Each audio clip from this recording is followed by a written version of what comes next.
In Colombia, with less than 2 months to go before the presidential elections, new polls show as favorite the presidential formula of the Historic Pact. The United Nations Security Council met to address the allegations of killings of civilians in the town of Ukraine by Western media. The government and Houthi forces in Yemen accuse each other of violating the truce that came into effect on Saturday, while the conflict keeps claiming victims.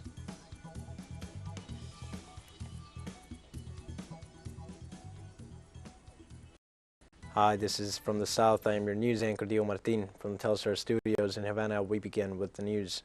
In Colombia, with less than 2 months to go before the presidential elections, new polls show as favorite the presidential formula of the Historic Pact.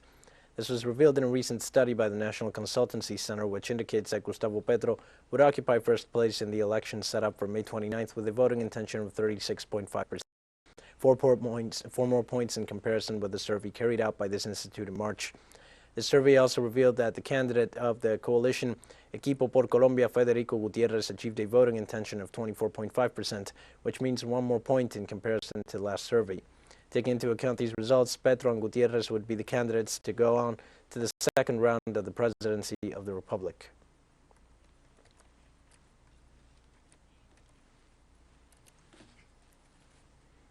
Colombian vice presidential candidate Francia Márquez, running mate of leftist Gustavo Petro, announced Monday that she has suffered 3 threats to exterminate her in less than a month, for which she demanded guarantees for her political exercise. Márquez, an Afro-descendant and social leader, said that they want to impose terror of a pamphlet in which the paramilitary organization Águilas Negras, Black Eagles, threatens her. This is the 3rd threat I have received in less than a month, said Márquez, adding that they have also threatened her running mate, presidential candidate Gustavo Petro. In the letter, the Black Eagles threatened to kill all those who claim to be Democrats, social leaders, and human rights defenders, but who they think in the end are only guerrilla fighters hiding behind legality.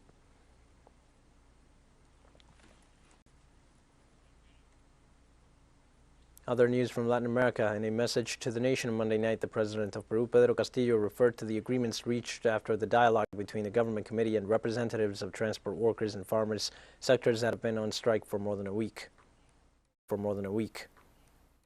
Given the increase in the price of oil and basic necessities at the international level, my government has adopted a set of measures to improve the income of Peruvians and to prevent families from being affected by the price increases.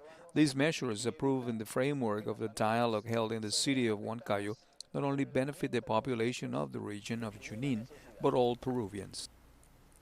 At the same time, President Castillo called for calm and announced that the Council of Ministers had decreed a state of emergency in the provinces of Lima and Callao so as to reestablish order given the persistent obstructions that have led to situations of violence in the country. In the face of the acts of violence that some groups have wanted to create by blocking free transit at the entrances to the provinces of Lima and Callao, creating insecurity and anxiety, and in order to re-establish peace and internal order, the Council of Ministers decreed a state of emergency, suspending the constitutional rights relating to personal liberty and security, the inviolability of the home, and freedom of assembly and transit in the provinces of Lima and Callao. On the other hand, the Peruvian president announced that a curfew has been decreed for April 5th in the capital city, Lima, due to the violent acts produced as a consequence of the protests registered by the national strike of cargo transporters. The Council of Ministers has approved to declare citizens in mobility from 2 a.m. to 11:59 a.m. on Tuesday, April 5th, to protect the fundamental rights of all people, which will not prevent the supply of essential services. And in Bolivia, health workers have suspended the call for a national strike that was to begin on Tuesday, April 5th, after the national government announced the creation of a working group to listen to the union's demands. The Doctors Association was planning a blockade of 1,000 healthcare services with the aim of demanding that the national government pay attention to their demands. This union has been demanding the institutionalization of physicians, the payment of the collective disability insurance, and the annulment of the health emergency law of COVID-19. In the midst of this situation, the Minister of Health, Jason Auza, called for dialogue while appealing to the responsibility of the doctors so that they do not deprive the Bolivian people of their right to life.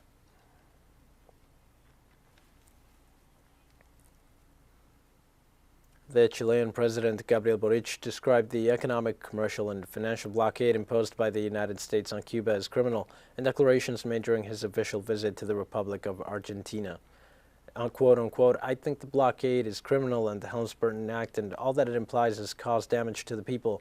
I am not in favor of punishing people when we have differences between governments, said the Chilean president. He also declared himself in favor of dialogue as a way out of the differences between the government and the opposition in Venezuela and against the application of coercive actions. In this regard, Boric said, I believe that this is the diplomatic way to be able to resolve these differences and that it is up to people to decide which path to follow, but not through sanctions.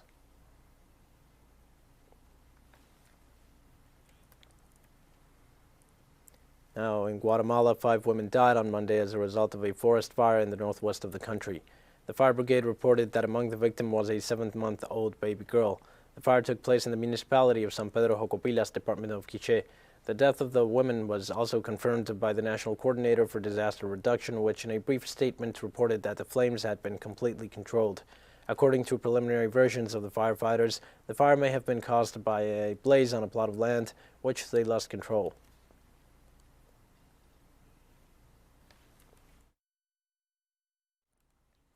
Meanwhile, the president of El Salvador, Nayib Bukele, warned the gangs on Monday that if they increase homicides in the country, they will take away food in the prisons where they are imprisoned while challenging human rights organizations. There are rumors going around that they want to start taking revenge on random honest people. Do that and there won't be a time of food in the prisons. Let's see how long some homeboys last in there. I swear to God they don't eat rice, and let's see how long they last. And I don't care what the international organizations say. Let them come to protect our people. Let them come to take those gang members. We'll give them all to them, 2 by 1. El Salvador completed a week under emergency rule on Sunday after an escalation of killings that claimed the lives of more than 80 people. Congress suspended at Bukele's request and without any study or discussion several constitutional rights, among them the right to defense and the inviolability of telecommunications. You unleash a wave of crime and we take away the food in the prisons. And remember that in the prisons there are not only the 17,000 gang members that were already there, but now there are also the 6,000 that we have arrested in these new days. And you're also going to be there when we take them there. And there, you're not going to have food either. We're going to take a short break now. Please join us again after this.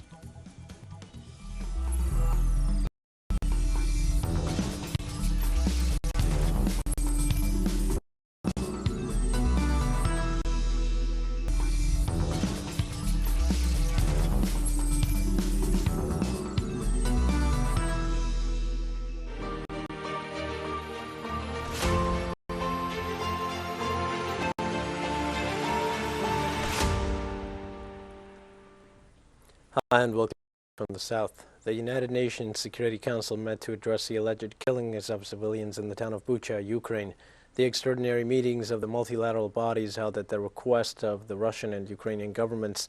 At the beginning of the meeting, the representative of Russia, Vasily Nebenzia, rejected the veto made by the United Kingdom twice against the Russian requests to hold the debate in the Security Council. In response, the United Kingdom Ambassador Barbara Woodward promised not to veto the request to hold meetings. For his part, UN Secretary General Antonio Guterres called for an independent investigation into what happened in the city of Bucha.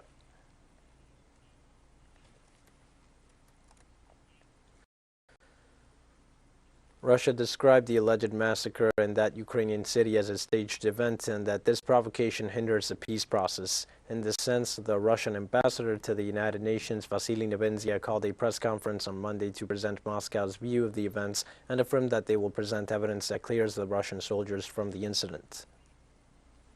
Now, if you look carefully at what you see in Bucha about the corpses that lie on the streets, that were never existing before the Russian troops arrived,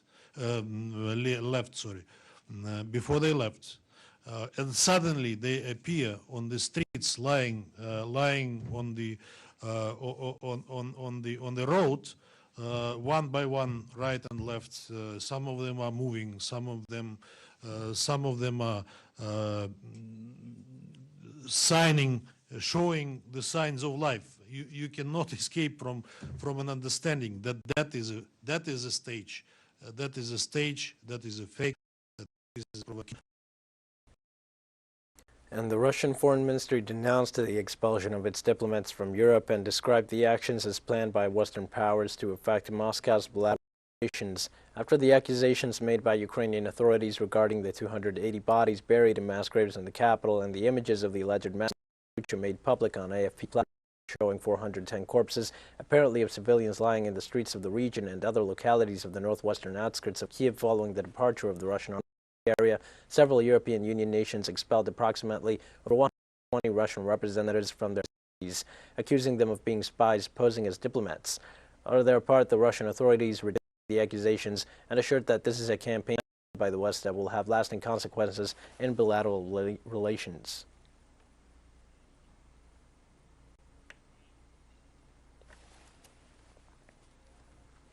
China's Foreign Minister Wang Yi held a telephone conversation with his Ukrainian counterpart Dmitry Kuleba, where he reaffirmed Beijing's stance in promoting dialogue and peace talks in the Russian-Ukrainian conflict.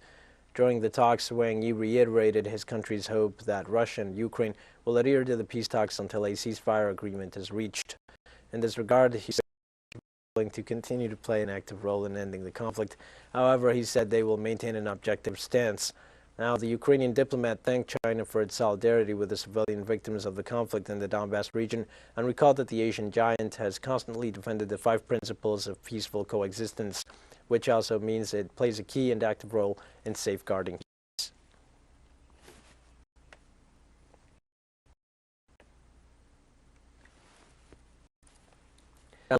Members and loved ones of the 6 people killed in a mass shooting in California's capital remembered the victims on Monday. Few details are yet known about the weekend's massacre. Small memorials with candles, balloons, and flowers were placed near the scene of the crime on the day after the mass shooting killed 3 women and 3 men and injured a dozen others. The events occurred early Sunday morning in downtown Sacramento, the California state capital. Sacramento police announced an arrest in connection with the shooting, in which the assailants fired more than 100 rounds at a group of people running for their lives.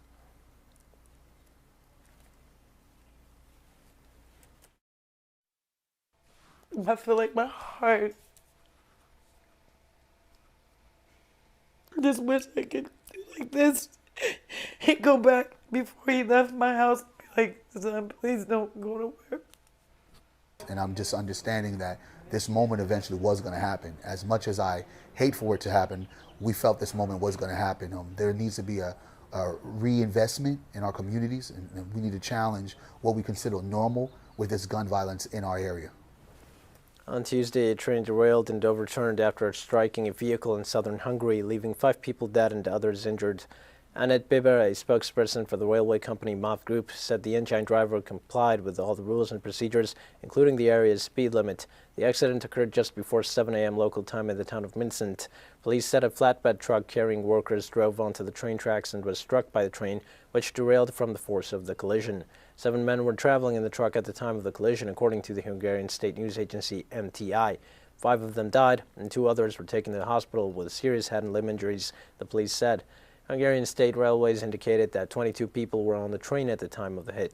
2 passengers were seriously hurt and 8 others suffered mild injuries. Although the engine driver braked immediately, the braking effect could not apply anymore. The collision occurred so quickly. The driver did everything according to the instructions. On this section of the railway, the allowed maximum speed is 80 kilometers per hour. He complied with it. As with any other instruction or rule, the signal system worked well too. We have more news coming up after one final short break. Please stay with us.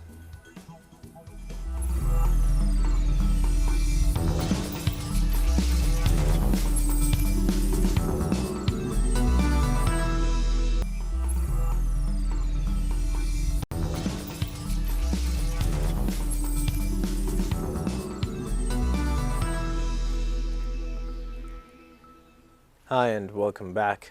In Yemen, the government and Houthi forces accuse each other of violating the truce that came into effect last Saturday. According to Foreign Minister Ahmed Awad bin Mubarak, the ceasefire is threatened by Houthi violations, including military deployment, mobilization of troops and vehicles, and drone attacks.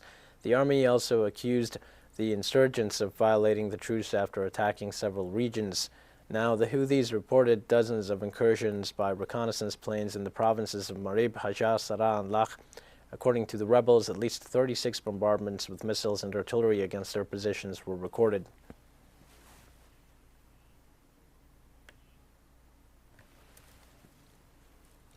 International Community of the Red Cross head of global operations Dominic Stillhart warned that conflict, drought, soaring food and fuel prices, as well as the adverse effects of the pandemic on markets across countries in Africa have compounded the hunger problem. Where an estimated 346 million people are affected by food insecurity, that is 1/4 of the population of the continent. The current food security crisis is clearly the result of combined effects of conflict. Think about the Sahel in particular. Think about Ethiopia, that's been affected by serious conflict in the past couple of years. But it is also the effect of repeated climate shocks. The Horn of Africa is experiencing its worst drought in years after 3 failed rainy seasons. Sri Lanka's protesters gathered at Independence Memorial Hall and in front of President Gotabaya Rajapaksa's office in Colombo on Monday, demanding his resignation amid worsening shortages of food, fuel, and medicine. Demonstrations have been taking place across the country of 22 million people, despite emergency laws allowing the detention of participants and a curfew that expired on Monday morning. Meanwhile, Sri Lanka's Parliament will session again on Tuesday for the first time since a state of emergency was imposed to contain a wave of protests and demands for the president's resignation. The lack of foreign currency brought serious difficulties in meeting its $51 billion foreign debt maturities, which was aggravated by the reduction of income in key sectors such as tourism and remittances that were severely affected by the COVID-19 pandemic.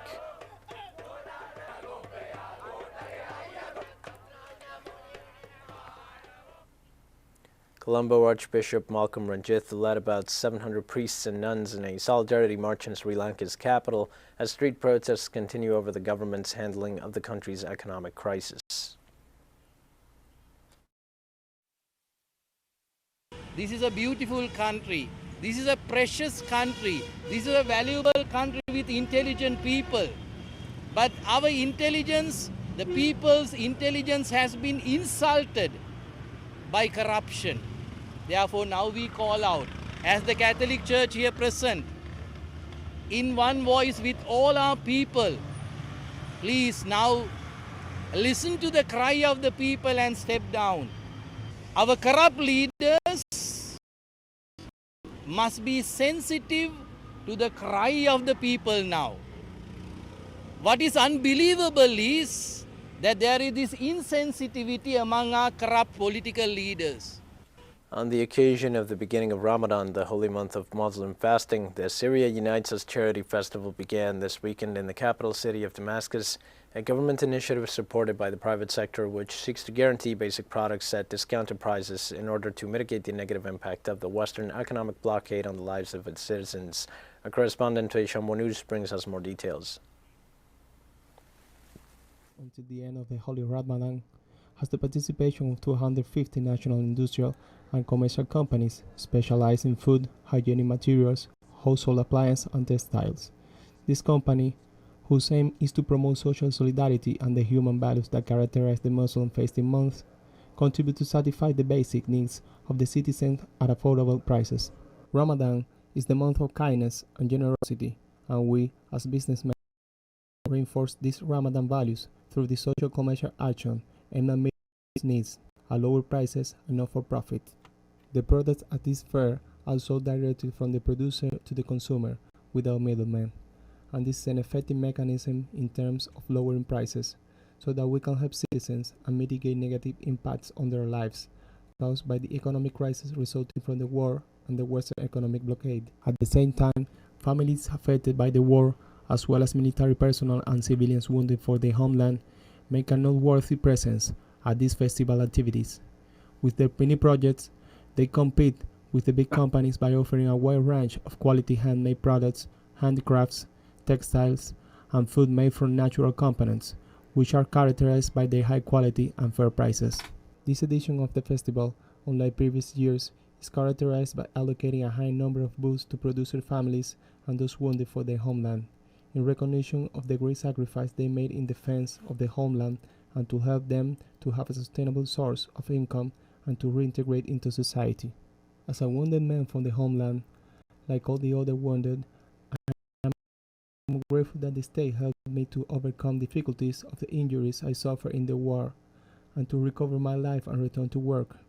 As the owner of a production mini project and as a proof of this, I'm participating today together with the other wounded in this great trade festival.